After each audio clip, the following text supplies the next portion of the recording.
Bismillahir Rahmanir Rahim.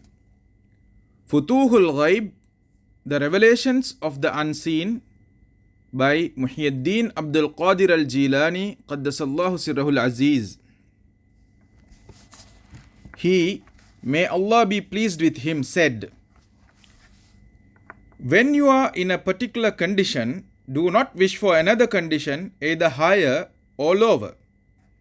When you are in a particular condition, do not wish for another condition, either higher or lower. Thus, when you are at the palace gate of the king, do not wish for an entrance into the palace, unless you are made to enter it by compulsion and not for your own accord. When you are at the palace gate of the king, do not wish for an entrance into the palace unless you are made to enter it by compulsion and not of your own accord. And by compulsion, I mean a stern order which is repeated. And do not consider it enough to have the mere permission for entrance, because this may just be a trick and deception from the king. You should rather hold your patience till you are compelled to enter the house by the sheer force of command from the action of the king. You should rather hold your patience till you are compelled to enter the house by the sheer force of command from an action of the king. For then you will not be overtaken by any chastisement from the king on account of this action of his own. If, however, you meet with any punishment, it will be on account of the evil of your liking and greed and impatience and unmannerliness and want of contentment with the conditions of life you were in. Then, when it is so happens that you enter the palace under such a compulsion, enter it in all silence. Then, when it so happens that you enter the palace under such a compulsion, enter it in all silence, and with your looks cast down, observing proper manners, and being attentive to whatever you are commanded to do by the way of any service and occupation, without asking for any promotion in the station of life." Allah said to his Prophet Muhammad sallallahu alaihi wasallam, his chosen one, may Allah's peace and blessings be upon him, "And do not stretch your eyes after that with which we have provided different classes of them, of the splendor of this world's life, and we may thereby try them. And the sustenance given by your Lord is better and more abiding." Chapter 20, verse 131. Thus, by his words, the sustenance given by your Lord is better and more abiding. Allah administers an admonition to his holy Prophet sallallahu alaihi wasallam, the chosen one, may Allah's peace and blessings upon him, to make him regardful of the existing condition and to remain contented with the gifts of Allah. To put his commandment in the other words, whatever I have given you of good things and prophethood and knowledge and contentment and patience and kingdom of religion and fighting for the sake of religion, all these are better and worthier than what I have given to others.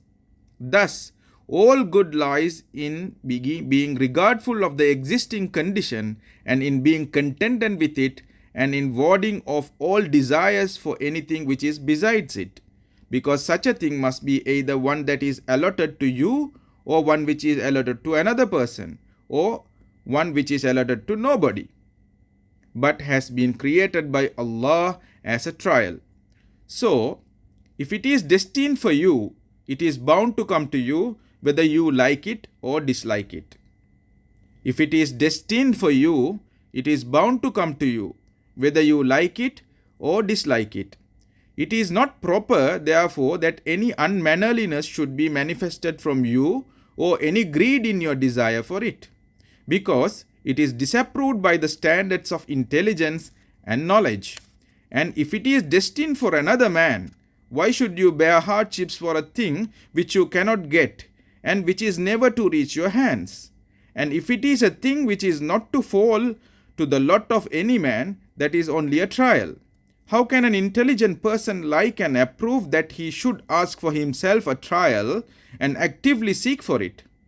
Thus, it is proved that good and safety lies wholly in paying regard to the existing condition. Then, when you are made to climb up to the upper story and from there to the roof of the palace, you should observe, as we have already stated, respectfulness, silence, and good manners. Nay, you should do more than this, because you are now nearer the king. Because you are now nearer the king and closer to the danger. When you are nearer to the king, you are closer to dangers. So do not desire any change from your existing state to any other state, higher or lower. Nor should you desire either for its continuity and permanence or for any change in it. Nay, you should have no option whatsoever in the matter, because that will amount to ingratitude in respect of the existing blessings, and such a sense of ingratitude of necessity renders him who is guilty of this abased in this life and hereafter. So, keep on acting as we have told you, until you are raised to a position where you will be granted a fixed status wherefrom you will not be removed. You should then know that it is a gift of Allah, accompanied as it is with the manifestations of its indications and signs. You should therefore stick to it and not allow yourself to be removed from it. The ahwal, the state of spiritual changes. The ahwal, the state of spiritual changes belong to the awliya, ordinary saints, whereas muqamat or maqamat, stations of spiritual establishment, belongs to abdals or advanced saints. The ahwal, status of spiritual changes, belong to the awliya, the ordinary saints, whereas maqamat, the stations of spiritual establishment, belongs to abdals or advanced saints. The ninth discourse. Muhiyyaddeen Abdul Qadir al Gilani, Qaddasallahu Sirrahul Azeez, may Allah be pleased with him, said, such acts of Allah are manifested to the awliya and the abdal in the course of kashf, spiritual vision.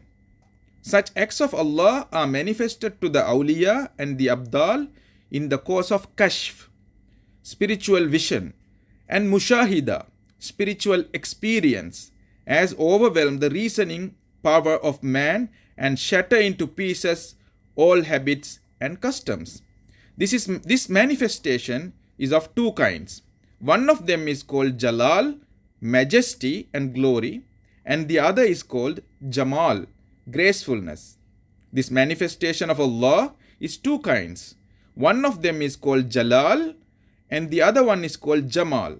Jalal is majesty and glory. Jamal is gracefulness. The Jalal produces a disquieting fear and creates a disturbing apprehension and overpower the heart in such an awful manner that its symptoms become visible on the physical body. Thus, it is narrated of Holy Prophet Sallallahu Alaihi Wasallam, peace and blessings of Allah be upon him, that during prayer, a simmer very much like that of a boiling cauldron could be heard from his heart, and this on account of the intensity of fear caused by his observing the majesty of Allah, the Jalal of Allah, an experience which also revealed to him his glory. And similar things are reported from Prophet Ibrahim alayhi salatu wasalam and a friend of Allah, Khalifa Hazrat Umar radiallahu ta'ala anhu, peace of Allah be on both. The experience of Allah's graceful manifestation, however, in his reflection on the heart of a man producing light, joy, elegance, and sweet words and loving conversations and glad tidings with regard to great gifts and higher positions and closeness to himself, whereto all their affairs are eventually to return, and in the allotment of which, in the beginning of time, the pen of destiny became dried, and which were appointed in the remote past. This is a favor from him and mercy, and a confirmation meant for them in this world until the completion of time which is appointed. This is done so that they may not exceed the limits of appropriate love in the sheer intensity of their desire for it, and thereby their hearts may not break, and they meet with destruction or become weakened by the standing in servitude till the time there comes to them certainty, by which we mean death. For it thereby their hearts may not break, and they meet with destruction or become weakened by their standing in servitude till the time there comes to them certainty, till the time there comes to them the certainty, by which we mean death. He does this with them just out of kindness and mercy and regard, and also by way of training their hearts out of affection, because he is wise, knowing, gentle towards them, and kind. So it is that it is related of the Holy Prophet sallallahu alaihi wasallam that he used to say to Hazrat Bilal radiyallahu ta'ala anhu, may Allah be pleased with him, who used to sound the call for prayers,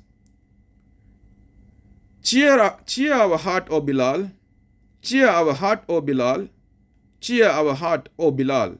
What he meant was that he should sound the call of prayer so that the Holy Prophet sallallahu alaihi wasallam might enter the state of prayer to experience those graceful manifestations of Allah, the Jamal of Allah, which we have already discussed. This is why the Holy Prophet sallallahu alaihi wasallam said, and the coolness of my eyes has been reposed in prayer.